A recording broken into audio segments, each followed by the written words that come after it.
Not yet there, Advocate Batohi. I am still on the question of non-disclosure. Why have you not disclosed that there was a complaint of suppression of evidence against the prosecutor who prosecuted this case? It wasn't, I didn't mean to withhold evidence. It's just something that I didn't think about. It's not non-disclosure. I've got nothing to hide with that. Yes. The problem with that statement is that yesterday you were going on about justice for victims. You've repeatedly mentioned that the only case that was prosecuted resulted in an acquittal. Any sensible person would have thought that a complete picture would oblige you to disclose that there was a complaint of suppression of evidence against the NPA's prosecutor. I can't recall what exactly the complaint was, but I didn't intend to withhold anything or not disclose it for any reason. That's why I'm asking you for the reason why this was not brought to the attention of the panel.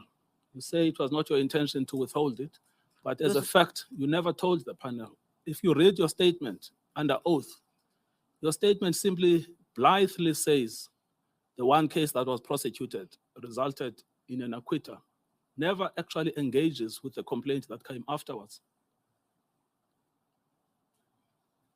The matter was dealt with. I didn't intend to withhold it, any evidence. It just didn't occur to me at the time that it would be relevant in this context.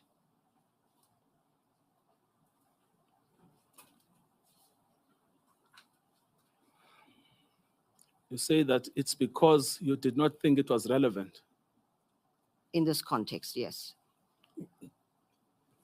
Now, if you go to page 154 of file 3,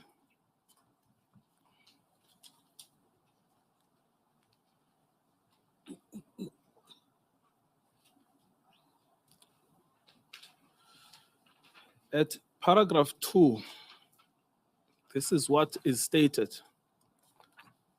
Under A of my letter of 18 November 2022, I criticize your failure to prosecute members of organized crime in what became known as the Katomano Squad for killing KwaZindlovu, a child asleep on a sofa in his own home, despite the evidence available to the prosecution. This was a particularly heinous crime, and when, after a very long struggle on my part on behalf of the heartbroken parents of the child, there was a prosecution, it was only one member, a certain warrant officer, Padayache, when it should have been common purpose. Do you see that? I do. Padayache had for years stood accused of serious crimes in the Umbilo area, Durban, including drug running and murder.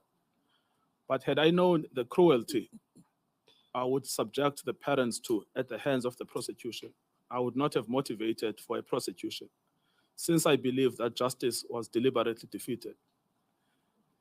Now, I stated to you at the beginning that your prosecutors stood accused of defeating the ends of justice. You said you did not remember that. Do you now remember it now that I'm reading it? I do. Yes. Then she continues, the case should have been held in Mbangeni Regional Court, where the parents live. But they were made to travel to and from to Durban on a daily basis without the support of family and friends, because the SPP advocate, Sankar, that is where the name comes from, Madam Chair, said that he needed an experienced magistrate available to Durban to hear it. And you see that here, what she is talking about is the inconvenience placed on the poor parents of KwaZindlovu having to travel long distances without the support of the state. Correct? I see that. Yes. Then it continues. The magistrate who had it was acting. However, Sankar's failure to use the reports we had provided him from the three experts, the late Frank Dartin, top pathologist, Dr. Steve Naidu, and top ballistic expert, Cobber Stale, I believe constitutes defeating the ends of justice. Now, I said to you that your prosecutors were accused of suppression of evidence. Remember that? I do. Yes. Then it continues. Hardly any witnesses were called and cross-examined. I may take my complaint about Advocate Sankar, who went out of his way to persuade the parents to settle for an inquest, despite there being all the evidence needed, which he did not use to prosecute further. Can you just explain to me, when it was stated to you that Advocate Sankar had tried to force the parents to settle for an inquest,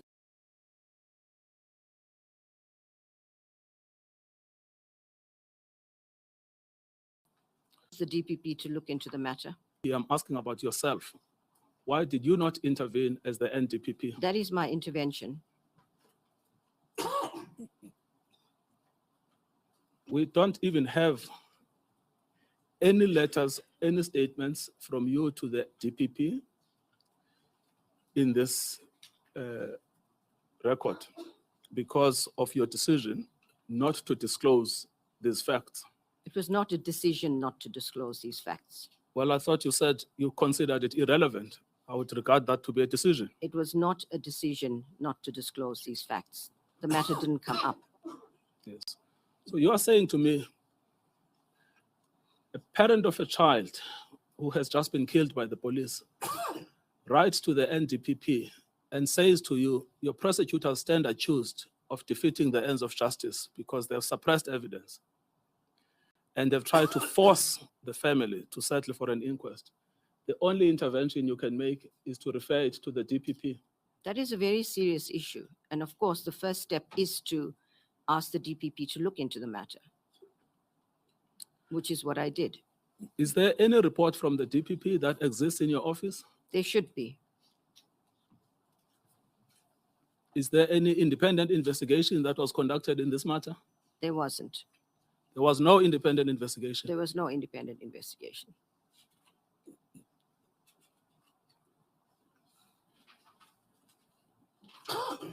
Just explain this. And I beg your pardon, and this DPP you are referring to is the same Madam Harrison? That is correct, Chairperson.